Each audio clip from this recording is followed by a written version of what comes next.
जय हिंद गाइस। आज से हम लोग क्लास 9th का फिजिक्स स्टार्ट कर रहे हैं और ये कंटिन्यूसली चलता रहेगा। बहुत दिनों से हम कंटिन्यू नहीं थे, कुछ टेक्निकल प्रॉब्लम रही, लेकिन अब हम लोग लगातार बने रहेंगे।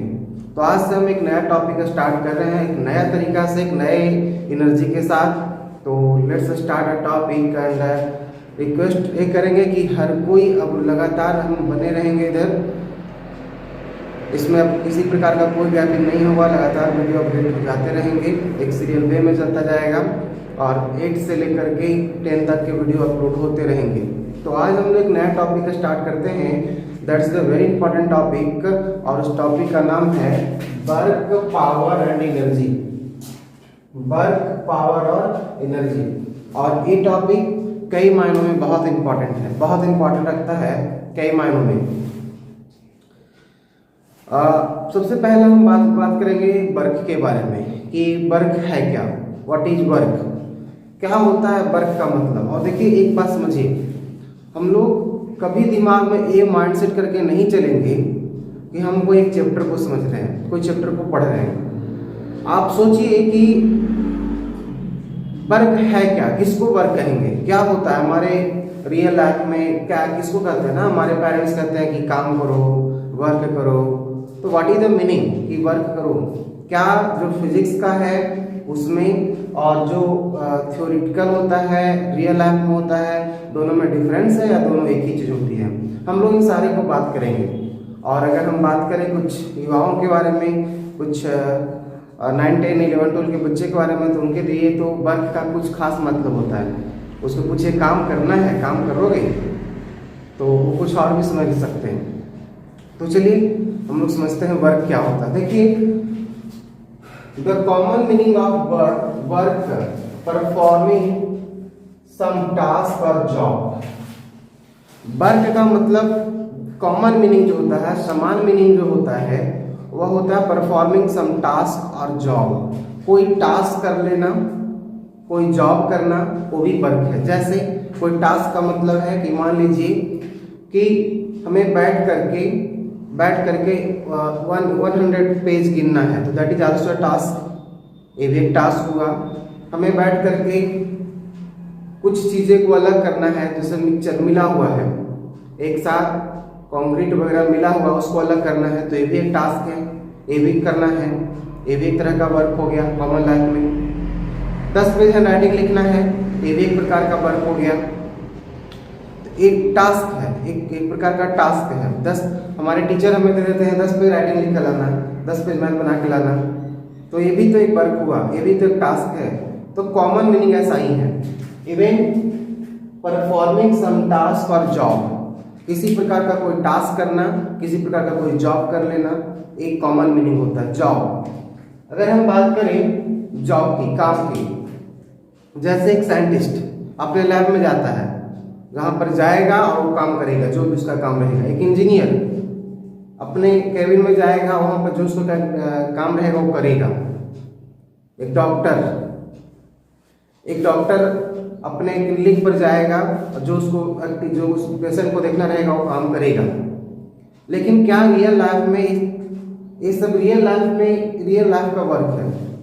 फिजिक्स में जो वर्क होता है वो थोड़ा डिफरेंस है। वो क्या है? थोड़ा डिफरेंस है। क्या, कैसे?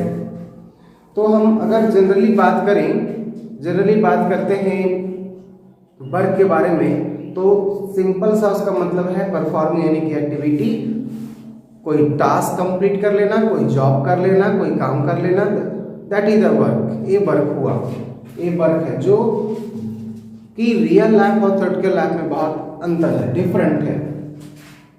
In ordinary language work means any activity, I have already discussed, but in physics work has a unique meaning. देखिए ऑर्डिनरी लाइफ में और जो थ्योरेटिकल लाइफ है, दोनों में बहुत अंतर है। ऑर्डिनरी लाइफ और थ्योरेटिकल लाइफ का जो वर्क है, दोनों में बहुत डिफरेंट है। यहाँ पे वर्क का कई मतलब होता है। अगर कोई इंसान खेत में भी काम कर रहा है तो भी वर्क कर रहा है, अगर कोई बच्चा बैठ के पढ़ रहा है तो भी वर्क कर रहा है, अगर एक बैंक कर्मचारी बैंक में काम कर रहा है बैठकर तो भी काम कर रहा है, लेकिन साइंस कहता है, फिजिक्स कहता है कि इनमें से बहुत सारे ऐसे चीजें हैं जो कि रियल में फिजिक्स में वर्क में नहीं आता। हमारे यहाँ अगर किसी को कोई किडनैप करे तो भी एक वर्क ही हुआ, चोरी करना भी एक काम ही होगा। रियल लाइफ में चोरी करना भी एक काम हो जाता है, किडनैपिंग करना भी एक काम हो जाता है, बदमाशी करना भी एक काम होता है। बट फिजिक्स में कंसेप्ट थोड़ा अलग है। क्या? तो यहां पर मैं क्लियर लिखा है physics, in physics work done is a unique meaning. इसका एक अलग मीनिंग है, एक खास मतलब है। क्या? कब कहेंगे कि वर्क हो रहा है? पहले समझते हैं कि वर्क जो होगा तो क्या चाहिए। जो भी वर्क है, जो वर्क हम लोग ऑर्डिनरी लाइफ में, जो वर्क हम लोग प्रैक्टिकल लाइफ में पर डे करते हैं, जिसको आप समझते हैं, जैसे हमने बताया खेलना कूदना पढ़ना, ये भी वर्क है। लेकिन जब वर्क होता है तो एक चीज कॉमन होती है, वर्क होने के लिए एनर्जी जरूरी है। चाहे आपको खेलना हो, खेलना भी एक वर्क हो गया, भले वो फिजिक्स में नहीं आए पर ऑर्डिनरी, लेकिन वह डे टू डे लाइफ में वर्क है। खेलना है तो भी वो आपका, उसको लिए आपको एनर्जी चाहिए। बदमाशी करने हैं, पढ़ाई करने हैं, हैंडराइटिंग लिखने हैं, उसके लिए भी जो है आपको एनर्जी चाहिए।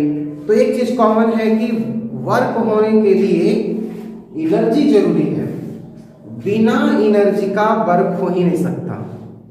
बिना एनर्जी का कभी कोई वर्क आप कर ही नहीं सकते। इवन हमें लिखना है तो इसके लिए भी हमको एनर्जी की जरूरत पड़ेगी। Without energy we can not perform any activity, no any work. कोई भी वर्क हम नहीं कर सकते बिना एनर्जी के, बिना एनर्जी के। तो when work is done, energy expanded, so work and energy is ultimately related. जब भी वर्क हम लोग करेंगे तो एनर्जी खत्म होगा, एनर्जी एक्सपेंड कर जाएगा।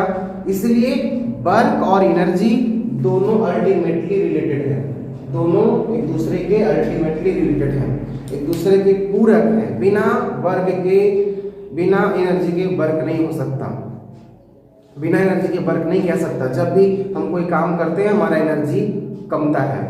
हम यहाँ पे आपको पढ़ा रहे हैं तो यहाँ पे हमारा एनर्जी कम रहा है, एनर्जी लॉस हो रहा है। लगातार आप खाना खाकर जाते हो, खाना करके आप काम करते हैं, आपका एनर्जी का लेवल कमता है। और एक ऐसा टाइमिंग आ जाता है कि नाउ यू नीड सब energy, now you need food. Example देते हैं एक स्टूडेंट का, एक student doing work, right.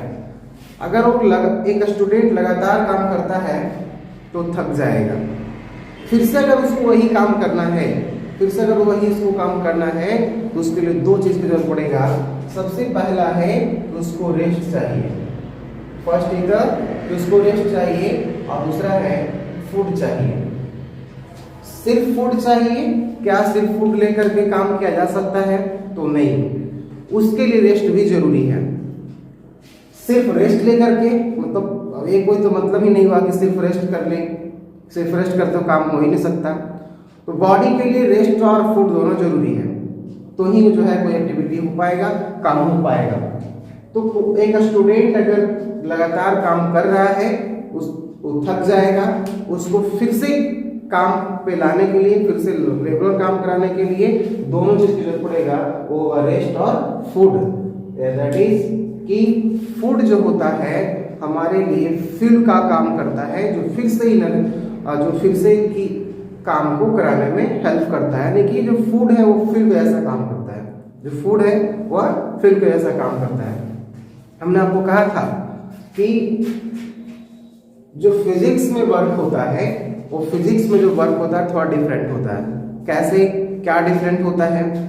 Physics में वर्क होने के लिए work is said to be done by a force acting on body if it displace a body along the direction of force. Physics में वर्क होने के लिए दो चीज की जरूरत है। पहला है कि अगर वर्क होगा तो फोर्स लगना चाहिए, और दूसरा है कि डिस्प्लेसमेंट होना चाहिए। अगर फोर्स और डिस्प्लेसमेंट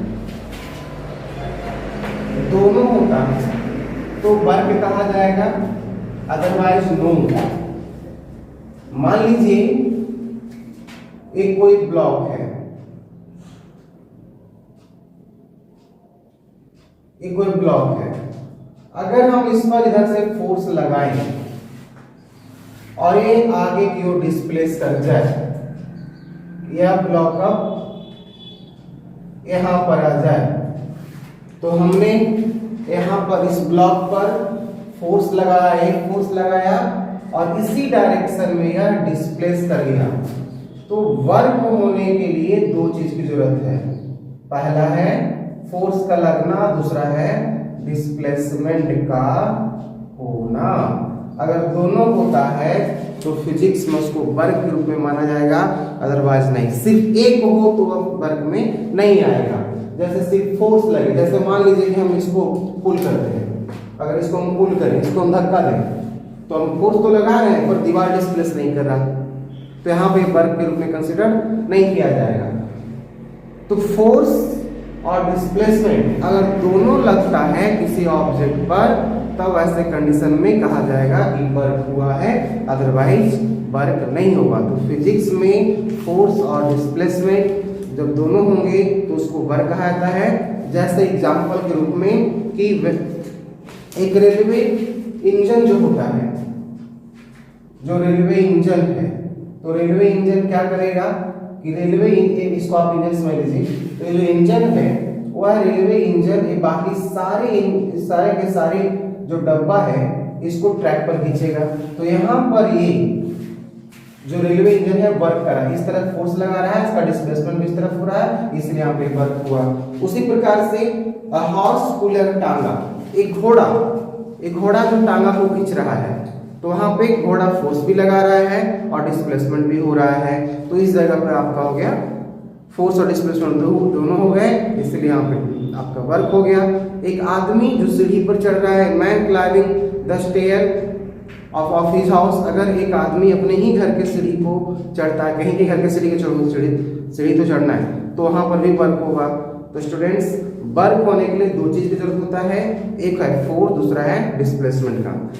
यानी कि हम लोग कह सकते हैं कि फोर्स और डिस्प्लेसमेंट अगर दोनों लगेगा तो वर्क होगा। वर्क इक्वल टू फार्मूला होता है, वर्क इक्वल टू फार्मूला होता है force into displacement, force into displacement. आप कह सकते हो कि फोर्स इज द, कि आप कह सकते हैं कि work is the product of force and displacement. जो वर्क होता है फोर्स और डिस्प्लेसमेंट का प्रोडक्ट होता है। अगर हम वर्क को W से लिखें, फोर्स को F से लिखें और डिस्प्लेसमेंट को S से लिखें, तो वर्क इक्वल टू फार्मूला हुआ W equal to formula, W equal to formula हो गया FS, यह फार्मूला हुआ। अगर हम इसका यूनिट की बात करें कि कैसा यूनिट है, यूनिट ऑफ वर्क, वर्क का क्या यूनिट है, तो वर्क का जो यूनिट होगा, अगर वर्क काउंट निकालना है तो यहीं से निकालेंगे हम लोग, तो यहाँ पे निकालेंगे unit of work equal to unit of work equal to unit of force into unit of displacement. Unit of work equal to हमारे पास आ जाएगा unit of work equal to unit of force. Force का unit आपने पढ़ा है Newton होता है, और जो न्यूटन हुआ फोर्स का आपको पता है कि न्यूटन होता है, और इनटू डिस्प्लेसमेंट का आपका मीटर हो गया। यानी कि आप सिंपल इसको लिख सकते हैं newton metre, newton metre, newton metre हो गया, और इसी न्यूटन मीटर को हम लोग जूल भी कहते हैं। यानी कि फोर्स का ए साइन होता है न्यूटन मीटर, और इस न्यूटन मीटर को जूल भी कहा जाता है, जूल भी कहा जाता है। अगले वीडियो में हम बात करेंगे कि स्पेसर्स के सेल्स में फोर्स और डिस्प्लेसमेंट लगने पर वर्क कैसे निकाला जाएगा जब वो एंगल के शाफ्ट हो। तो थैंक यू वेरी मच।